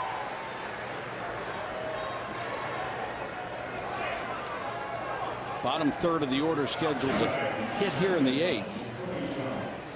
Another slider, and you get the feeling that the only thing that's going to stop one of these guys tonight is going to be pitch count, just because they're both cruising at such a high level. There is action in the Oklahoma bullpen.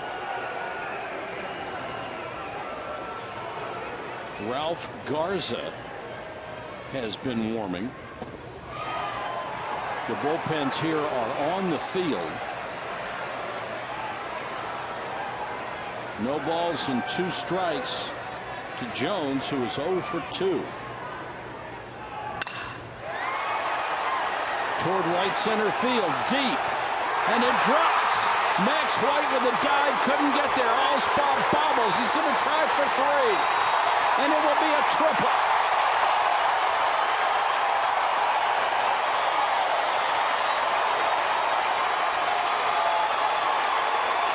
Jacoby Jones with his first triple of the season. What a time to pull one out of the bag. That ball just kept tailing away from Max White. His hands are something else because it's a fastball in a tough spot, and he had to pull his hands in to get it again. Watch the swing by Jones. It's inner half. It's not in on his hands, but it's inner half, and it gets the barrel to it. Part of that is you get the barrel to it in that spot. It's going to continue to go away from Max White to center fielder. Misplayed a little bit when it got to the wall. Jones probably should have been looking to third. Instead, he peeked just to see where it was, and it's a 1-out triple. Now, if you're Paul Manera, you get your 9-hole hitter up in a spot like this, and if there is not a safety squeeze, and let's just work for now and assume that Stevenson hits, but I would be shocked if there's not a safety squeeze if Stevenson hits. It looks like Stevenson will not hit. That's Tyler Moore. Stevenson, a 183 hitter who has struck out twice.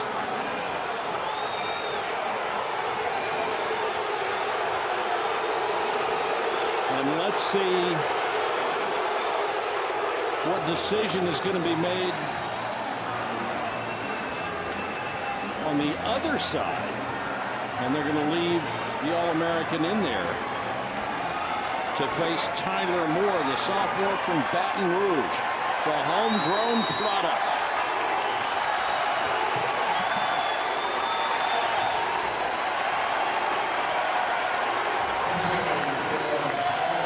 They're on their feet at LSU.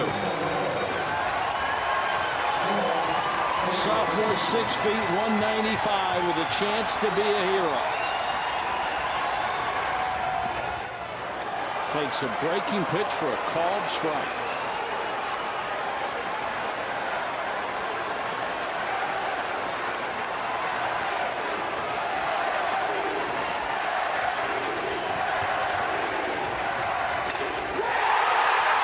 Deep to right.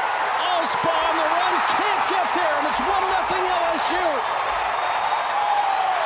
Tyler Moore delivers.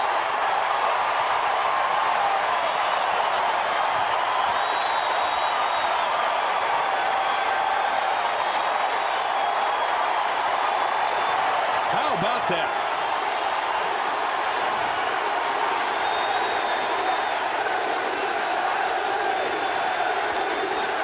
To get a chance to come up in the bottom of the 8th, a chance maybe to win it, and he just crushed it. Watch him drop his hands on this, too. It's a slider that's in that spot a lot of times left-handers can get to. If it's out over the outer half of the plate, he doesn't hook this ball, but instead he can get the barrel to it. It's coming back in towards the barrel. Moore barrels it up. A double for Moore off the bench, and LSU has scored the first run of the game after a 1-out triple by Jacoby Jones. Almost nothing given up by Jonathan Gray all night long, but he gives up back-to-back extra base hits here in the 8th. And he'll leave. We'll check the pitching change when we come back. Here's our story in Baton Rouge. The star right-hander Jonathan Gray, who had been so dominant through 7 innings, is tagged for back-to-back extra base hits here in the 8th, and he's gone. Oklahoma has gone to the bullpen for Garza. And there will be a runner at second, still only 1-8, and we'll go back to the top of the order. Garza making his 24th appearance, a 2.79 ERA. Just a freshman, too, and this is a kid they're pretty excited about. He's pitched primarily out of the bullpen this year. They think Garza can be a weekend starter next year, but in this spot for the freshman coming on in a tough spot. The first two real good swings tonight against Gray, back-to-back by LSU, has given him the lead. Now it's the top of the order in McMullen. First hitter he faces with a runner in scoring position and line to the shortstop Mayfield. Hit it on the button.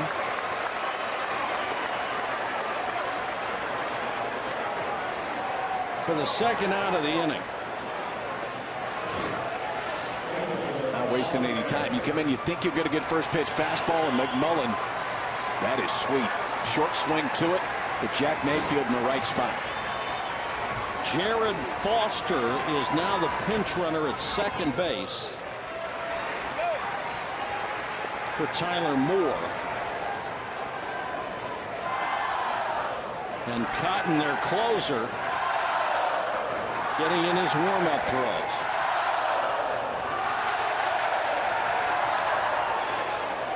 Pretty close at second base on the pickoff.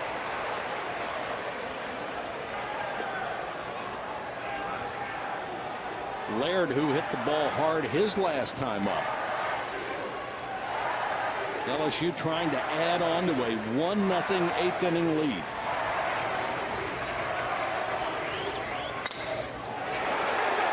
And it's through in the right. Allspaw comes up. The throw not in time, and it's 2-0.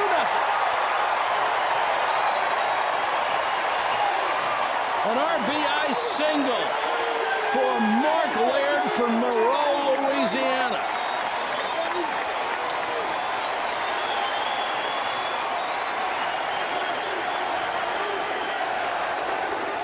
Lorenzana could not keep it on the infield. How about the day he's had? 3 of the 6 LSU hits today by Laird, a kid who I don't think they thought would play this prominent a role when this season started. 2 to the right side, 1 to the left side. That one scores another run, and it's 2-0 LSU. And if you're not familiar with baseball, this sounds silly, but 2 is so much more than 1. Oh, especially the way that Nola's been going and the way that Cotton has been at the back end of it. And I expect Nola to come back out, but he doesn't look like he can give up 2 tonight. To that point, when Gray went off, did you see this crowd? Everybody on their feet for the job that Gray did, and that's the guy wearing the other uniform. They recognize how special that kid is. Very knowledgeable, very gracious fans. Bregman trying to add to the damage here. He's been their best hitter. 52 driven in on the season. Came in hitting .385. Well, whether Nola comes back out or not, he should be proud of what he's done tonight.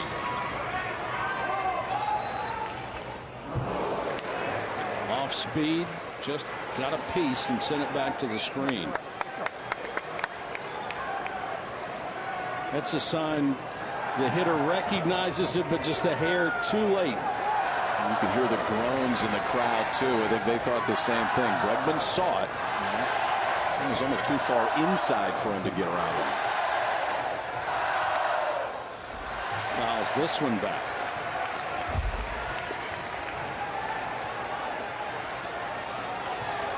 Now they're up there, instead of looking at pitches in the mid to upper 90s, they're looking at 78, 75 mile an hour stuff. Well, you think about that too. I mean, it gives you so much more time to react at the plate, a little bit more time to recognize the spin, and a little bit more time to keep those hands back.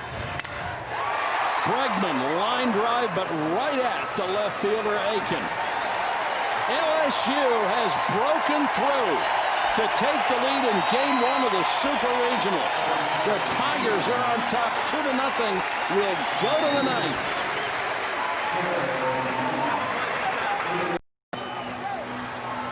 We go to the 9th inning at a 2-0 LSU lead. Now let's take a look at today's lesson plan, brought to you by Monsters University. Comes our buddy Sully in a minute to help us, and it came in the 2nd inning. So Matt Oberste leads off and is hit by a pitch, but watch the feet of Aaron Nola. So often pitchers worry about how hard they throw it. It's the feet that make those great pickoff plays. Quick feet, spins, that right foot gets set. catch snaps the tag down that changed the inning. Oberste was on there to lead the inning off. Instead, he's erased, and really since then, almost no one has been on base for Nola. And a defensive change with Laird moving to center field. Jared Foster going into right for LSU. Remember that LSU outfield has not made the starters and not made an error all year long. Now Oklahoma down to its last at bat. Carey takes the strike call. Excuse me, it's a ball. He's 0 for 2 tonight. Crowd was with you. I know that. Yeah, they thought so it was too. there. Fastball on the ground to the shortstop, Bregman. One gone. Real slight move right there by Bregman, but it really made that play a lot easier. He opened up a little bit, but waited back to get that hop. It wasn't a high hop, but it was a longer hop, so gave him the ability to make the adjustment. Kind of played it off to the side, so easier for him to move that glove. Watch when the balls hit Bregman's move, and he stays back. He stays back to get that longer hop, even though the ball stayed down. Still had enough time to react to it with his glove. He knows who the runner was, knows how hard the ball is hit. He's got time to do that. It's that internal clock that you can't teach that the best ones have. Back to the top of the order for Aiken and Mayfield. Boy, and this has been a gem from Aaron Nola. Only 2 hits, 1 runner reached third. Called strike on the corner, 0-2.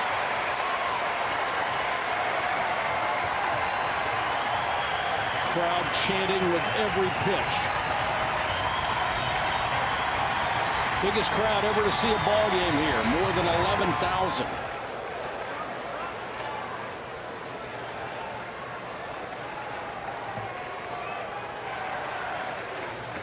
So important to win the first game of the best of 3.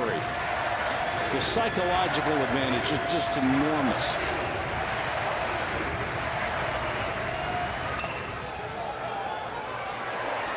Jones fields, pitcher covering, Nola is there, 2 gone.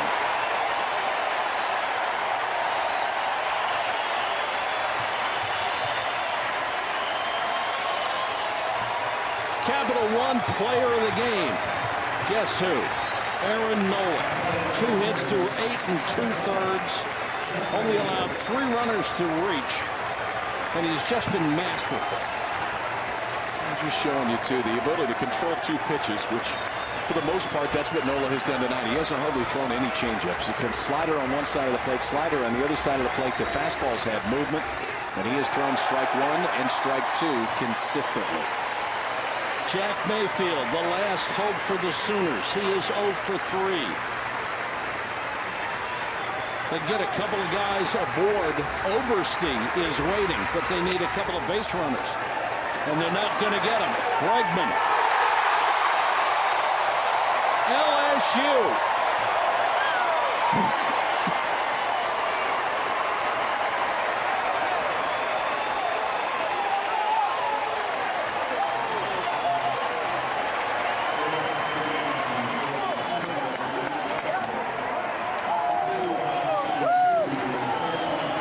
The job that Nola did tonight. We talk about the player of the game, which clearly he was, but he really got better as the game went on. So did Gray.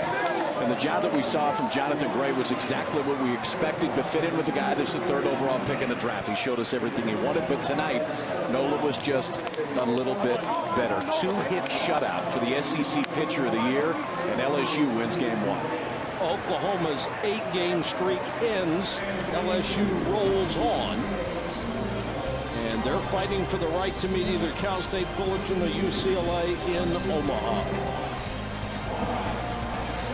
So LSU takes game 1. Hope you'll join us for game 2 tomorrow night at 7 p.m., 6 p.m. Central on ESPN2. We'll now send it to the studio and baseball tonight. For all of us here in Baton Rouge, Louisiana, this is Mike Patrick. Good night and thanks for watching, everybody.